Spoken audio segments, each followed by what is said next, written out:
कभी हटिया विधानसभा की गिनती भाजपा के गढ़ में हुई करती थी। जनसंघ से सियासी सफर की शुरुआत कर आने वाले रामजी लाल सारदा इसी हटिया सीट में वर्ष 1990, 1995 और वर्ष 2000 में लगातार 3 बार विधायक बने। लेकिन वर्ष 2005 में कांग्रेस के गोपाल एसएन सहदेव ने यह सीट अपने नाम कर लिया। वर्ष 2009 का मुकाबला भी गोपाल एसएन सहदेव के नाम ही रहा। इस बीच गोपाल एसएन सहदेव की आकस्मिक मौत हो गई और उपचुनाव की घोषणा हुई। इसी उपचुनाव से हटिया की सियासत में नवीन जायसवाल की एंट्री होती है। आजसू के टिकट पर नवीन जायसवाल ने न सिर्फ यह सीट अपने नाम किया बल्कि हटिया से जीत का चौका लगाने का रामजी लाल सारदा का सपना भी ध्वस्त कर दिया। नवीन जायसवाल जैसे युवा चेहरे के हाथों रामजी लाल सारदा की हार इस बात का प्रमाण था कि हटिया की जनता अब किसी पक्के पकाए अनुभवी चेहरे के बजाय युवा चेहरे के साथ आगे बढ़ना चाहती है। लेकिन नवीन जायसवाल भी सियासी दाव पेच के कम बड़े उस्ताद नहीं निकले। जीत के साथ ही आजसू को अलविदा कहते हुए बाबूलाल मरांडी की पार्टी झाविमो मोर्चा का दामन थाम लिया। वर्ष 2014 में झाविमो मोर्चा के चुनाव चिन्ह पर मोर्चा खोला। इस बार भाजपा की ओर से सीमा शर्मा ने मोर्चा संभाला था, लेकिन जीत की वरमाला एक बार फिर से नवीन जायसवाल के हिस्से आई। इस जीत के साथ ही नवीन जायसवाल ने एक और पलटी मारी।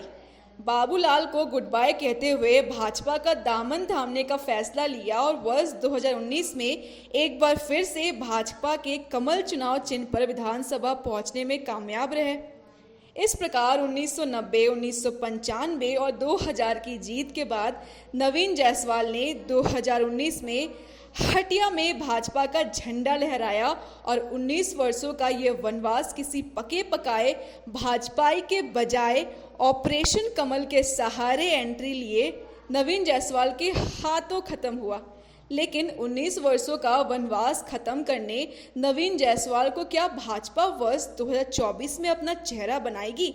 इसको लेकर सियासी गलियारों में कई सवाल हैं।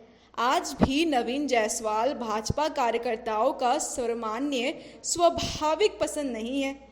बाहरी होने का टैग है। दूसरी ओर ऑपरेशन कमल के सहारे नवीन जायसवाल को भाजपा में एंट्री करवाने वाले रघुवर दास उड़ीसा का राजभवन पहुंच चुके हैं और जिस बाबूलाल को गच्चा देकर नवीन जायसवाल ने कमल खिलाया था, आज वही बाबूलाल भाजपा के नए सियासी बॉस है।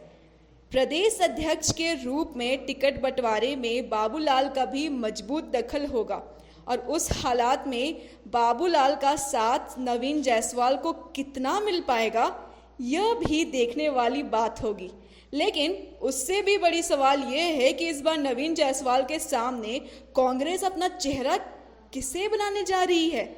क्या कांग्रेस एक बार फिर से अजय नाथ सहदेव पर ही दांव लगाएगी या किसी दूसरे पर दांव खेलेगी? आपको बता दें कि वर्ष 2019 के मुकाबले में अजय नाथ सहदेव ने नवीन जायसवाल के सामने एक मजबूत चुनौती पेश की थी, लेकिन अजय नाथ सहदेव ने भी 99,167 वोट हासिल कर इस बात को प्रमाणित कर दिया था कि कांग्रेस के पास भी मजबूत सियासी जमीन है।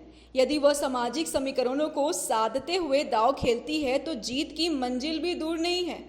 शायद इसी सामाजिक समीकरण को साधने की कोशिश में इस बार कांग्रेस विक्रमादित्य जायसवाल को मोर्चे पर उतारने का इरादा रखती है। हालांकि आज की स्थिति में भी अजय नाथ सहदेव उम्मीदवारों की रेस में बने हुए हैं, लेकिन अंदर खाने या चर्चा भी इस बार कांग्रेस विक्रमादित्य जायसवाल पर दांव खेल सकती है और उसका कारण है कि हटिया विधानसभा का सामाजिक समीकरण।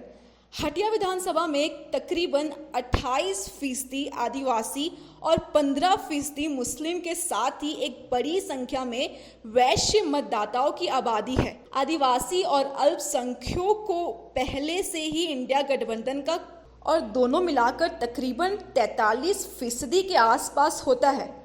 पिछली बार नवीन जायसवाल को 45% मतदाताओं का साथ मिला था।